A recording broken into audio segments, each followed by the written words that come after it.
You're listening to a 3CR podcast. 3CR is an independent community radio station based in Melbourne, Australia. We rely on the financial support of listeners like yourself to keep going. If you'd like to support diverse voices on your radio, go to www.3cr.org.au for more information and to donate online. Stay tuned to hear the rest of your 3CR podcast. Evil minds that plot destruction, sorcerer of death's construction, in the fields of bodies burning, as the war machine keeps turning, death and hatred to mankind, poisoning their brainwashed mind. Welcome to the Anarchist World This Week, broadcast across Australia on the National Community Radio Satellite. Listen to the Anarchist World This Week, Australia's sacred cow slaughterhouse. Listen to analysis of local, national, international events. Listen to analysis you'll never hear anywhere else.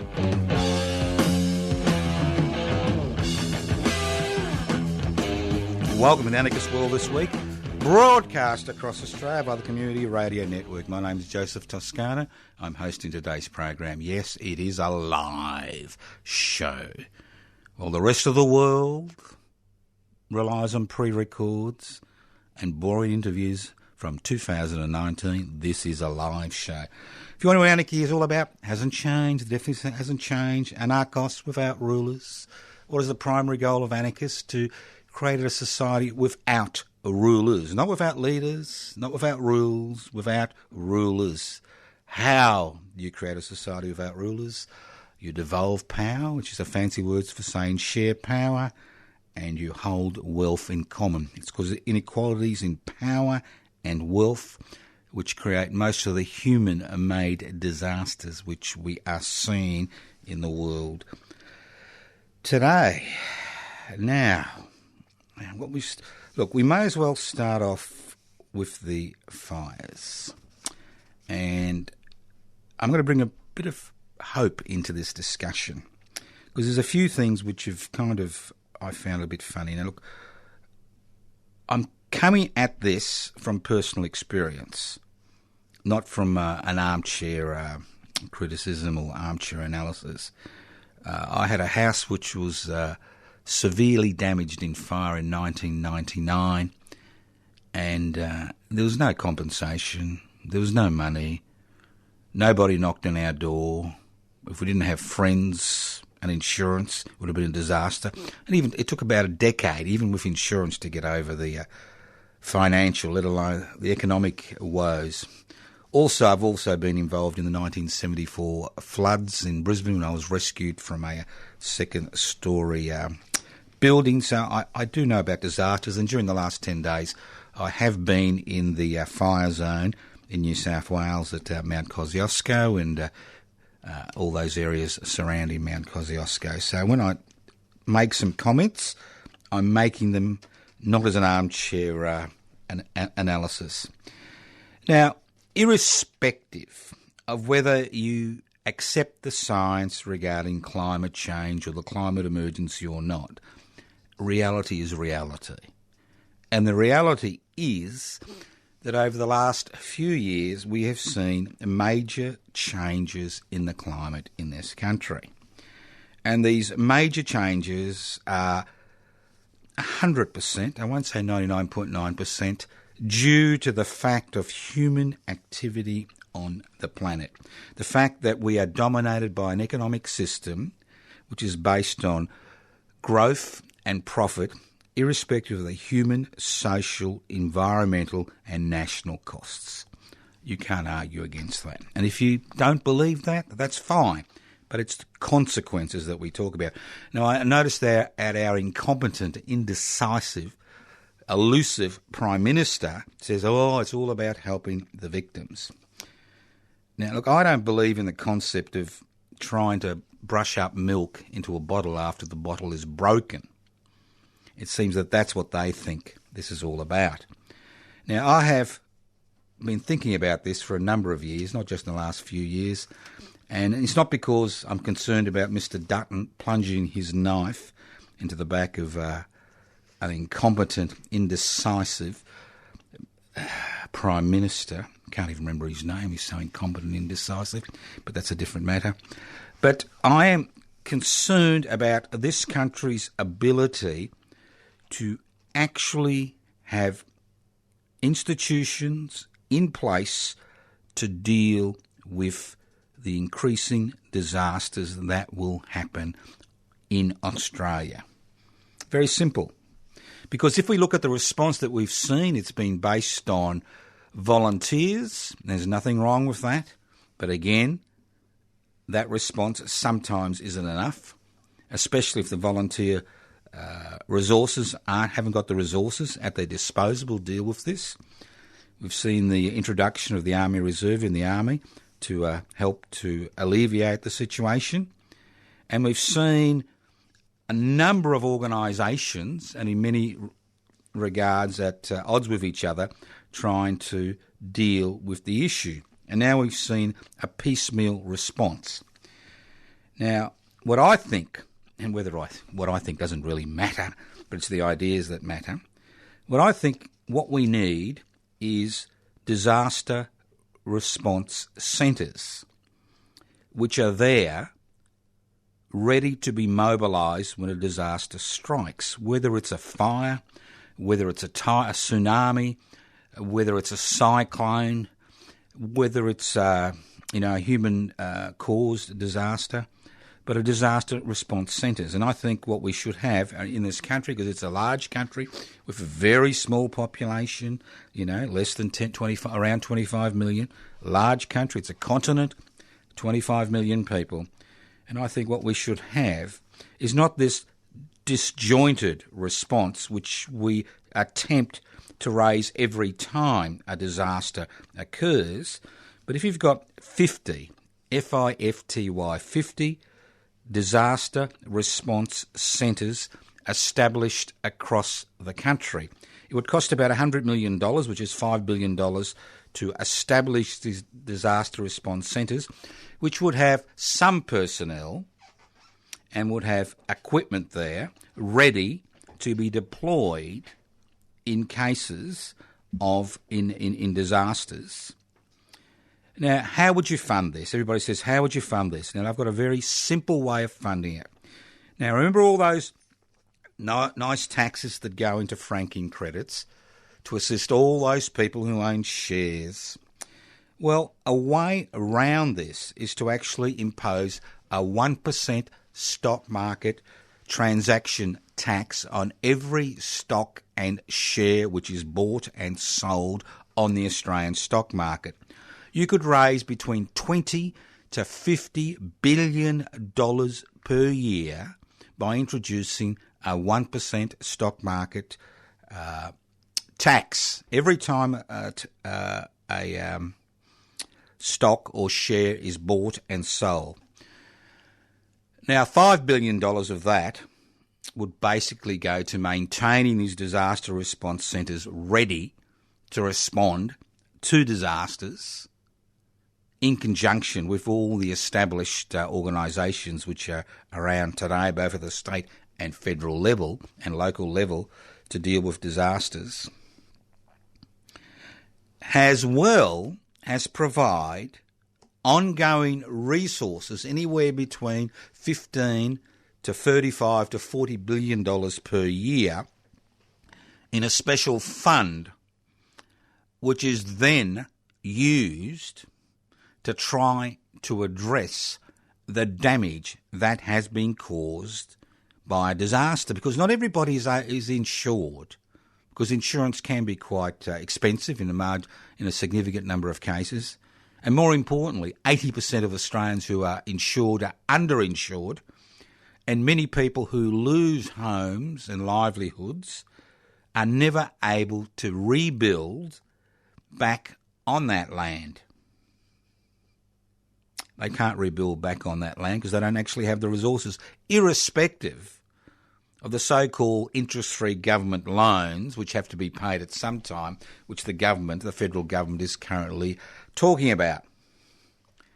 So wouldn't it make sense that you'd have something in place to catch the bottle as it falls before it hits the ground and breaks and spills all the milk? It's not a huge ask, because disasters don't care if you're left or right, if you're an anarchist or a fascist. They don't care. They don't care if you're black or white. Fires don't care. That's one thing about a fire and a cyclone. They are discrimination-free. Although the poor always suffer more than the rich in these situations, because the rich have the resources to protect themselves at a greater level than those who are living a hand-to-mouth existence, which is over 30% of Australians on a day-to-day basis, who don't even have the resources, $200 in the bank to address an emergency.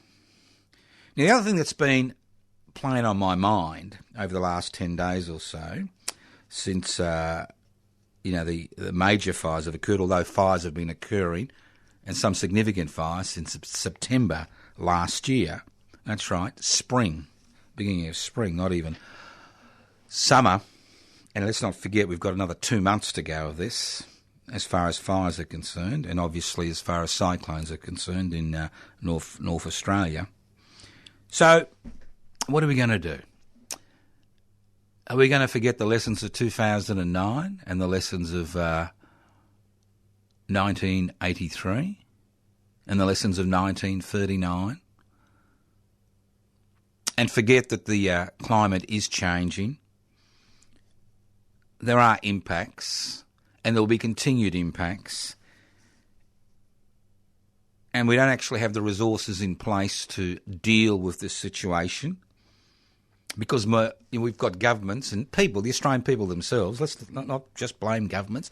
Let's just blame the Australian people themselves, who somehow think, and this I found quite funny, that the current fires are a result of the greenies. And I've been amazed, travelling through these areas, I've been amazed at the number of people who somehow think that green policies and the so-called greenies, the new terrorists, are somehow responsible for all these fires because they didn't want backburning to occur. It just goes on and on. The rationalisations in the community, which is fanned along by social media and a legacy media which is more interested in maintaining the status quo and denying reality than actually facing reality. So this is a small contribution to the debate, a very small contribution. Can be funded tomorrow. You can pass legislation through the federal parliament tomorrow to establish 50 disaster response centres. $100 million each to get them running and staffed. And at the same time, introduce a 1% stock market turnover tax. Every time you buy or sell a share, 1% automatically goes to the federal treasury. The 25 to 40, possibly $50 billion a year, which would be raised by such a tax, would not only fund disaster response centres, not only provide the most up-to-date equipment and the necessary infrastructure to liaison with other agencies at a state level, but it would also provide a pool of money which could be used to assist people who are victims of disasters, whether it's the collapse of a dam, whether it's, somebody going crazy with a gun, as we saw in New Zealand a few months ago, whether it's fires that never stop burning, whether it's floods. The states and the territories will be required to provide the land for these disaster response centres. The federal government through the imposition of a 1% stock market turnover tax, would actually provide the funding and the infrastructure via which disasters in every corner of this continent and the islands surrounding this continent could be addressed in a very rapid way, not just in terms of trying to minimise damage, but in terms of actually rebuilding. Simple concept, nothing radical about it. I shouldn't be talking about this on the Anarchist World this week. This is the type of thing that we should be speaking about. We shouldn't be trying to sweep milk, spilt milk off the ground. Doesn't taste very good at the best of times. As I said before, disaster response centres, 50. It's a matter of political will. It's not a matter of whether it can be done or not. It's a matter of political will. And now is the time that people like you and me should be putting this idea into the public arena. It should be discussed. We should be raising it as a mechanism via which to address the issues that are going to be raised over and over again as a result of the climate emergency we find ourselves in. Whether you accept the science or not doesn't really matter. What matters is the fact that what is happening on the ground now and what is happening in with regularity, much more regular. So think about it. It's an idea. Most likely it'll get nowhere, but at least it's been floated. It can be established within 3 months. Parliament resumes in a month or so. Put in the legislation, pass the legislation, introduce the 1% stock market turnover tax. If people are going to whinge about this tax, let's not forget it's people who own stocks and shares who usually profit from disasters as, stocks and shares go up because there's going to be a reconstruction phase down the track. And let's not forget that when this news kind of dies down and other things happen in the world to take our eyes and ears off what's happening, let's not forget that it takes a very, very, very, very long time to get back on your feet. And if you haven't got insurance or the insurance companies don't cough up, or if you're underinsured, and I'm talking about 80% of people who are now victims will be underinsured or will have no insurance, it can be a lifelong setback. It can take decades to overcome. Because, see, the thing I noticed when my house was severely damaged in a fire in 1999, well, the thing I noticed is obviously that, nobody really cared apart from, your kin and folk and friends. I mean, there was no government agency knocking on the door and saying, you need a bit of assistance. The bank didn't ring up and say, are we going to suspend your mortgage repayments and suspend interest on your mortgage for the next, year till you get back on your feet and you rebuild. I mean, the rates still kept coming in. Everybody wanted their pound of flesh. And it's the same now with those people who have had losses, whether they've lost their homes completely or partially lost their homes. There are those people who have lost their livelihoods completely because they're part of the tourist trade, or they're work people or tradespeople who cannot ply their work. There are factories that have closed down. But the bills still keep coming. I mean, I had to laugh when I saw that Westpac and the ANZ Bank and a few other the big banks, NAB and all of them, are donating $2 million or $1 million towards the bushfire relief appeal.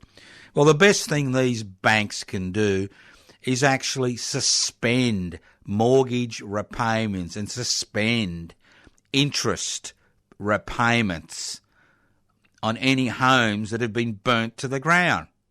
Because the reality in Australia is, unlike the United States of America, where if you can't pay your mortgage, you leave your key on the kitchen bench and piss off and they can't chase you. The reality in Australia, whether your house burns down or not, if you can't pay your mortgage, you will be chased by that financial institution till you declare bankruptcy, because they want their pound of flesh. So why isn't a discussion not about charity, people donating money, rich people donating lots of money and, big nutting themselves? Why isn't the discussion about why aren't we in a position where corporate Australia, especially those people who make a buck out of other people, actually suspend payments for a year or 2 or 3 until people get back on their feet? Why isn't a discussion about that? I mean, because they've donated $1 million or $2 million, does that mean they're good corporate citizens and we forget how they're going to hound and chase people who can't repay mortgages because they can't work currently? So let's extend this pathetic debate surrounding the current disaster. Let's extend this debate about how people can be supported in real terms, not, with charity. People donating $1 million here and $1 million there, or raising $100 million. This is an issue that involves governments, especially federal governments. And obviously the most disappointing aspect of this whole disaster has been the federal government's incompetence, especially in the early phases, and its inability to grasp what was happening. And once again, we have seen the incompetence of the current Prime Minister, a man who's more interested in advertising than actually providing leadership in a period of disaster for an increasing number of people. This is not a one-off. Maybe the summer is finished. Maybe we'll get some rain because of the cyclonic activity which is occurring in the north of Australia with floods in Indonesia. But the reality is disasters will continue to occur with monotonous regularity, and unless we as a nation are prepared to deal with these disasters through what I describe as disaster response centres, which are established as quickly as possible, which are there, ready to act, ready to coordinate local institutions that deal with these situations, which can provide the resources necessary to protect people, we will continue to find ourselves in the same situation Victoria found itself in 2009 and the rest of the country continues to find itself in 2020. You're listening to The Anarchist World This Week, broadcast across Australia by the Community Radio Network. This program is streaming live on 3cr.org.au. That's 3cr.org.au. My name's Joseph Toscano. You can contact me on 0439 395 489. Leave a message and I'll get back to you the next day or two. 0439 395 489. You can email me at anarchistage@yahoo.com. anarchistage@yahoo.com. That's right. Facebook pages, Toscano for the Public, Joseph Toscano. Public housing, everybody's business. Defend and extend public housing. YouTube channel. Public interest before corporate interest. Twitter stream, Pibsy_AU. Okay. So if you are interested in discussing these ideas, I suggest that you consider joining Public Interest Before Corporate Interests, a radical organisation which is based on the idea of putting the interests of the many before the interests of the few. A very radical idea in 2020 Australia, where the interests of the few dominate everything, including the bushfire response. So public interest before corporate interest currently has 403 members on the Australian electoral roll.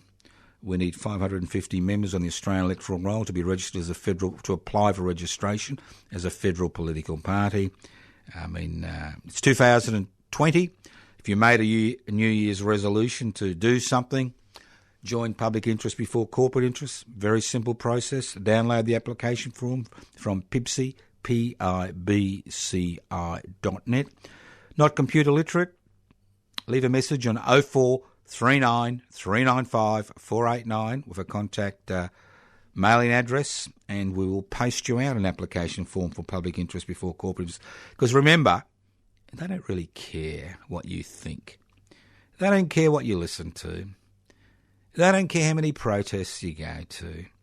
All they care about, the major political parties and those in power, is their homogeny, fancy word, their grip on power being actually unloosened or loosened by people who are no longer willing to listen to them and who will vote in another direction. It's not that voting changes things radically, but what it does, it puts them on notice. They can deal with demonstrations. They can deal with negative media comment. But when it comes to election day, they can't deal with significant numbers of people turning their backs on them. So this is the reason for public interest before corporate interests. So if you're going to do something in 2020, you've been thinking about joining public interest before corporate interest, this is the year we'd like to apply for registration as a federal political party. We know 147 members on the Australian electoral roll, the Commonwealth electoral roll. Join today. You can go to the website PIBCI, PIBCI.net, PIBCI, PIBCI.net. Now, those of you who listened to the program last week, the pre-recorded program last week, would have known about the Tunaminaway Mulbohina. Now, since 2004, it's an interesting story. And since 2002, when I was writing the Anarchist Age Weekly Review, I used to review an interesting book every year. And the best way to get an interesting book when nobody sends you books to review is to go to a second-hand bookshop. And I stumbled on this book called Jack of Cape Grim, and it had been written in 1988 as a bicentenary project. And it looked at the story of Tunaminaway Mulbohina, Putirana Planabina, and Truganini, 5 Tasmanian Indigenous people who were brought across to New South Wales, and the mayhem they caused around Melbourne in 1841, and the execution of Tunaminaway Mulbohina on the 20th of January 1842 for having the audacity to resist white colonisation and the destruction of Indigenous people. And it was a story that nobody was familiar with. I couldn't find one person who was familiar with the story. And over a 16-year period, my late wife Ellen Jose and myself, in 2004, we formed the Tunaminaway Mulbohina Commemoration Committee, and I think the first commemoration in 2004, I think about 11 of us turned up in the 40-degree heat at the corner of Franklin and Victoria Street, the site at where they were executed, to mark the day. And over the next 12 years, we were involved in a long-running campaign with the help of radical elements of the Aboriginal and Torres Strait Islander community that finally led the Melbourne City Council, which was then led by the Lord Mayor, Mr. Robert Doyle, to establish the Tunaminaway Mulbohina monument at the corner of Victoria and Franklin Street in late 2016. We had a lot of help from the Green councillors, especially Councillor Kathy Oak from the Melbourne City Council, who raised the issue in the council. And over a period of time, we just chipped away at the resistance, and that struggle led to the establishment of one of the most significant, if not the only significant monument in a major capital city in this country to the frontier wars. which began in 1788 and which still haven't concluded. So the 20th of January, we hold a ceremony at the site Tunaminaway and Maulboyheenner were hung at the site of the Tunaminaway and Maulboyheenner monument at the corner of Victoria and Franklin Street in Melbourne. Although there's a huge construction next to the site. It's diametrically opposite the old Melbourne jail. You can't miss it. And if you can't make it to the monument, if you can't make it to the ceremony on the 20th of January, the ceremony will start at midday. If you can't make it to the ceremony, I encourage you, especially if you've got young children, to come along, or even teenage kids, come along any time during the week or any weekday, any weekend, and pay your respects at the monument. Because the 20th of January, to me, is an exceptionally important day. Because it highlights the colonisers' response to the resistance to white colonisation which occurred across this continent and the islands surrounding this continent. A resistance which continues today because Aboriginal and Torres Strait Islanders have never renounced their sovereign rights to their traditional lands. So to me, the 20th of January is really an exceptionally important day because it highlights the deaths of tens of thousands, if not hundreds of thousands of men, women and children who died directly and indirectly as a result of colonisation, who continue to suffer the effects of colonisation, despite colonisation occurring beginning over 200 years ago. So to me, the 20th of January is National Indigenous Freedom Fighters Day. I mean, we've got Anzac Day when we remember Australians who died fighting other people's wars overseas. And to me, the 20th of January is a day which acknowledges all those men and women who died in that ongoing struggle. Acknowledges their existence, acknowledges their resistance, acknowledges the fact that they've never ceded their sovereign rights to the lands on which some of them had lived for over 60,000 years. I mean, the 26th of January, the day a penal colony was established at Botany Bay in New South Wales, is just that. The beginning of the colonisation process and the day a penal colony was established. There's nothing really great about it. And I know there's a huge debate about whether it should be Australia Day or not. Well, I don't care about that. To me, the 26th of January doesn't exist. It's an irrelevant day. It's irrelevant. Just turn your back on it. Turn your back on it, To me, the 20th of January is a significant day. It's a significant day of remembrance. It's a significant day of commemoration. And I ask you, not implore, ask, that you come and join us at midday on the 20th of January at the corner of Victoria and Franklin Street in Melbourne. Doesn't matter where you live in Australia. Come and join us at midday, 12 to 1. We'll have a number of speakers, including obviously a number of Indigenous speakers on the day. And then at 1 p.m, we will walk about a kilometre and a half to the old Victoria markets, to the site of where we believe, where we think, not believe. I don't believe anything, I think, where Tunaminaway and Maulboyheenner are buried at the under the old Victoria markets, where there's thousands of people buried there. So come and join us Monday, 20th of January, midday.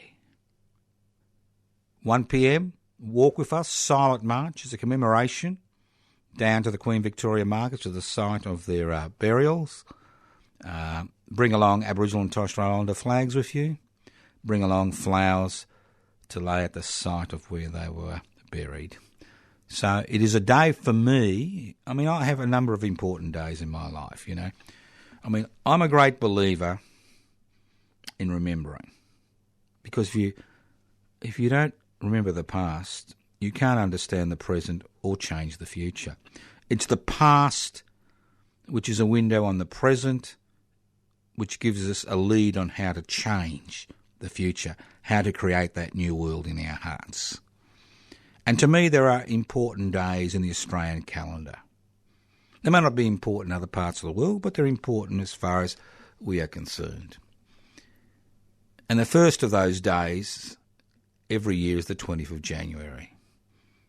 That's right, the 20th of January, the day of the execution of Tanaminowa Mulbohina. It's not just about Tanaminowa Mulbohina being executed on the day, the reason why they were executed, and the fact that this was the colonial authorities' response, only response to colonisation was murder, dispossession, rape, and the list goes on and on. So join us. It's a day of commemoration. It's a day of remembering. It's a day which acts as a springboard for the rest of the year. We've got the 1st of May. We've got the 3rd of June. We've got the 3rd of December. There's a number of other days that we look at, which we as radical activists think are significant, which we mark in this country. So join us this Monday, the 20th of January, midday, the corner of Franklin and Victoria Street in Melbourne for the Tanaminowa Mulbohina commemoration. All right, let's move on. Now, people know that I'm the convener of the West Papuan Independence Movement Rent Collective. And the one purpose of the Rent Collective is to provide an office to West Papuan activists and supporters to highlight the struggle for independence. And last year was a particularly difficult time for West Papuans in West Papua. And let's not forget, West Papua is less than 74 kilometres from the Australian mainland. And let's not forget that the West Papuan struggle has been totally marginalised and ignored by the government and the Labor opposition. Let's not forget that. I still remember a few years ago when a member of Victorian Senate, I think at that stage he was a member for the Democratic Labor Party, the DLP, and I remember that a West Papuan activist, an Australian woman in her 50s who had been killed in a bicycle accident, and the Victorian senator raised a condolence motion in Parliament, in the Senate, which mentioned the fact that many of the activities she was involved in, one of the activities she was involved in was being a West Papuan activist. And both the Liberal National Party government and the Labor opposition combined to vote down the condolence motion unless the word West Papua was removed from the condolence motion. Obviously, the senator refused to remove the word West Papua from the condolence motion because West Papuan activism was an important part of this woman's life. It highlights the extent to which the Australian government, which successive Australian governments have been involved in arming and training some of the most brutal military units in the Indonesian armed forces to continue to deal with a separatist movement in West Papua, which continues to be involved in both political and armed struggle over 60 years since West Papua was integrated, in inverted commas, in an act of so-called free choice into Indonesia. Now, just to highlight how concerned the Indonesian government is about the role of the West Papuan independence movement and offices like this one in Melbourne, which is one of the few West Papuan offices in the world, which is mainly involved in activity to have the issue of West Papuan independence raised in the United Nations Decolonisation Committee. But I was interested to see that just before Christmas, that a Polish national, a Polish tourist, and I'm sure I've mispronounced his name, Jacob, Jakub, Skrzydpskr, who was arrested in August 2018 in Waimea province in West Papua, who had been arrested because he was accused of trying to make contact with separatist elements in West Papua.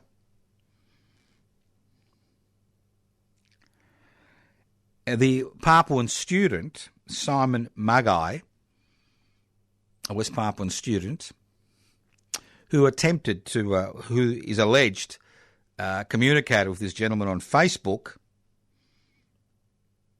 and tried to assist him to meet some separatist supporters in West Papua, was jailed for 4 years, and Jacob was jailed for 5 years. Now, the interesting thing is that the prison sentence was appealed in the Indonesian Supreme Court. And so what did the Indonesian Supreme Court did? They not only upheld the conviction, they added 2 years to his prison sentence. So there's one thing the Indonesian government hates is the West Papuan issue having international attention, because it highlights the brutality of their occupation. So if you really, really want to assist the West Papuan independence movement, not just in this country but around the world in West Papua, and get under the skin of the federal government, the Labor opposition, Indonesian government, the list goes on and on, well, I implore you to become a member of the West Papuan independence movement Rent Collective. Now, you can do it anonymously if you wish. Now, if you want to learn about how to become a member of the West Papuan Independence Movement Rent Collective, and it's $1 a day, $366 this year, it has its a leap year. You can pay monthly, you can pay daily if you want to, you can pay yearly. Give us a call, leave a phone number on 0439 395 489, 0439 395 489. I'll get back to you. Or you can write to us at Post Office Box 20, Parkville 3052, or you can email us at anarchistage@yahoo.com. Let's not forget, this is a continuing struggle which will continue in 2020 because the Central Indonesian government is losing grip on much of the Indonesian archipelago as its burgeoning population is buffeted by an increasing number of natural disasters, and we are seeing in that country the rise of fundamentalism. So, another great way to get involved. You don't have to go anywhere, just a matter of donating a bit of cash. Not tax deductible, obviously, but it's all up to you. Let's move on. Now, there are some stupid people in the world, and some of them are even presidents of country. Some of them are even prime ministers, but that's a different matter. Oh, look, before I get onto that, I'm really getting annoyed. Language is beginning to annoy me. I think I've reached that age where I just can't let things go. I mean, you all know about my thing about social security benefits and not using the word welfare in any way. But the latest thing which is really crapping me off, and it should be crapping you off, is everybody talks about the Morrison government, even the Australian Broadcasting Corporation. The Morrison government. It is not the Morrison government. Mr. Morrison, that indecisive, incompetent Prime Minister does not own the government. It is the Australian government. The Prime Minister is not elected by the people, though the people think, in many regards, they elect the Prime Minister. The Prime Minister is elected by the political party which has a majority in both houses of Parliament. And currently it's the Liberal coalition of the Liberal National Party. And not even the National Party actually elects the Prime Minister. They elect the Deputy Prime Minister. So it's only the Liberal Party which elects Mr Morrison as their Prime Minister. And as I understand, I've had a few phone calls from Liberal Party faithfuls who like to leak a bit of material, that Mr Dutton, the Prime Minister in waiting, is sharpening the knife he actually dug into Malcolm Turnbull's back. He's sharpening the knife, and I expect in 6 to 9 months there'll be a leadership challenge to Mr Morrison, who's been mortally wounded by his inability to comprehend the extent of the natural disaster or human-made disaster which we are currently facing as a nation. So it is not the Morrison government, it is the Australian government. It is not welfare, it is social security. It's not, franking credits, it's corporate welfare. Let's call a spade a spade. Now, as I said before, there's a lot of stupid people in the world. And some of these stupid people are under a bit of pressure. Now, Mr Trump, all right, I used to call him the groper, but I'm not going to even, gropers aren't, never done what he's done. Now, Mr Trump, the President of the United States of America, elected by the people of the United States of America, is their problem, not mine. But it becomes my problem when he kind of drags us into things. Now, Mr Trump was involved in making a decision, a personal decision, which led to the murder, and let's not use the word assassination, as I said, words are very important, of Mr Qasem Soleimani and Abdul Mahdi al-Mohandes. These two men, who were part of the Iranian military, the Soleimani was the commander of the AQUAD's force, a special guard within the Revolutionary Guards in Iran, and Mr Abu Mahdi al-Mohandes, he was the deputy head of the Popular Mobilisation Authority in Iran. Now, these are government players. These are not, loose cannons who don't actually have a state apparatus from which to work from. These are government players. Now, Mr Trump and his advisors decided it was about time that this person, the other one was collateral damage, obviously, was sent to another planet. Okay? So drone strike, bang, man dead. And they thought, this is the end of it. This is the end of it. This is how stupid these people are. Not realising the consequences, not just in the Middle East, but in the rest of the world, regarding this state terrorist act. Now, the United States of America under previous presidents has been responsible for multiple political assassinations. Multiple political assassinations. Talking about Che Guevara, Mumbaba in Congo, and the list goes on and on. Multiple political assassinations.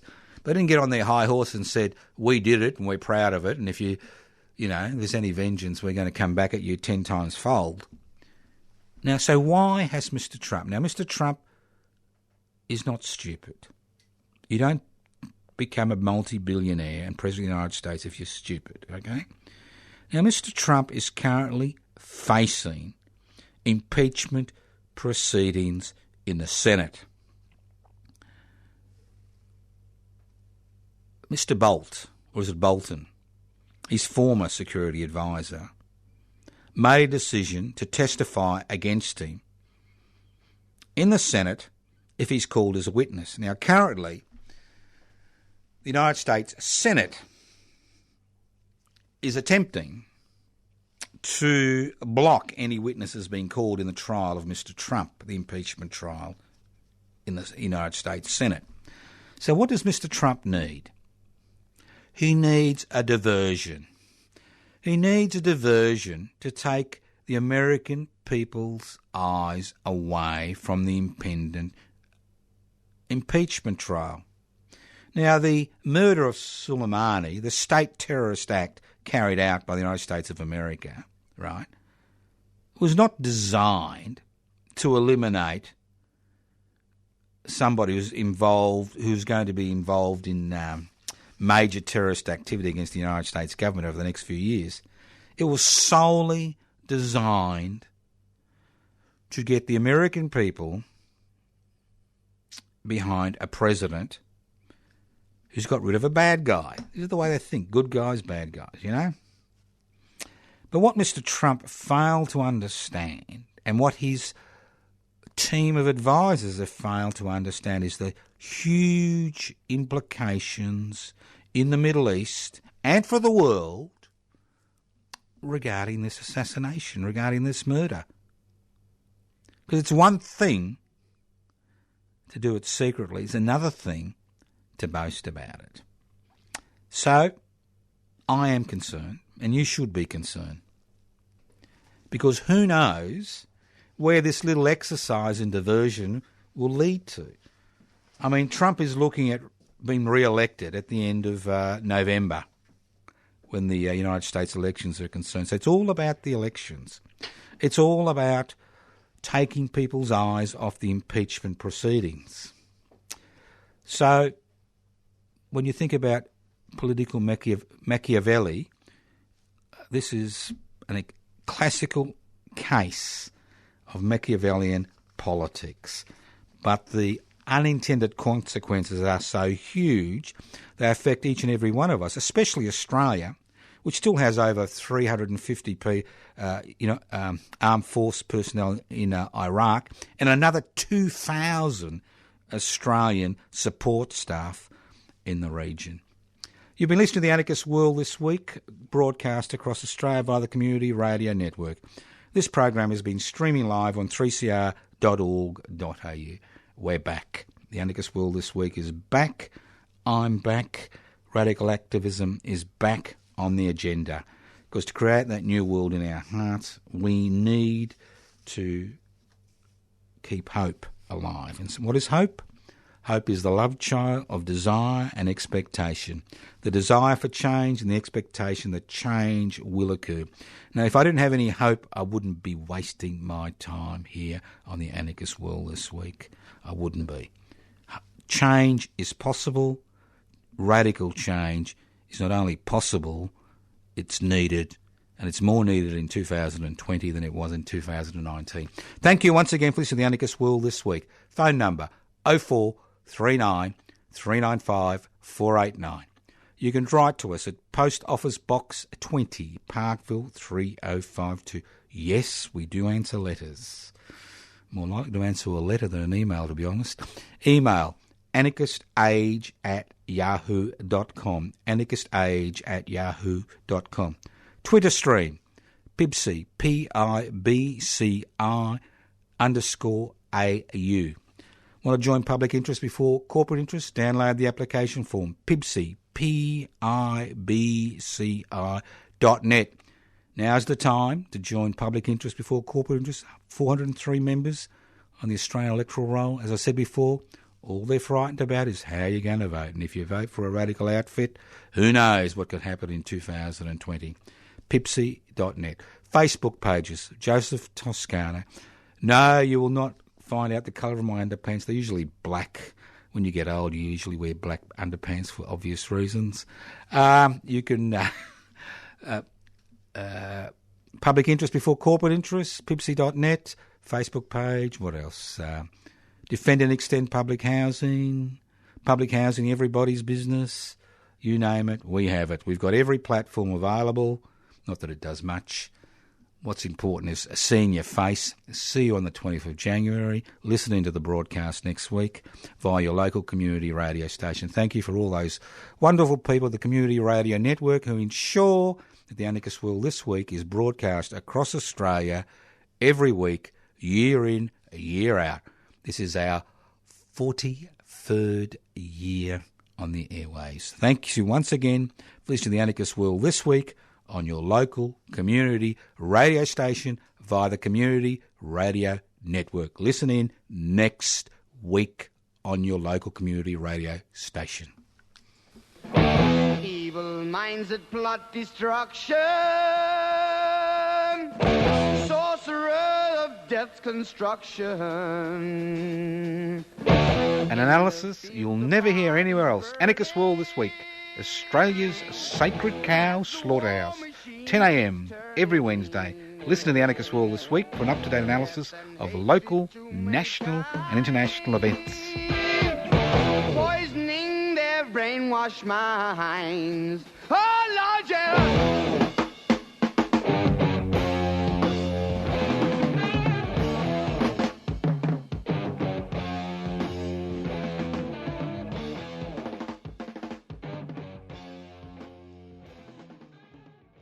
You've been listening to a 3CR podcast produced in the studios of independent community radio station 3CR in Melbourne, Australia. For more information, go to allthews.3cr.org.au.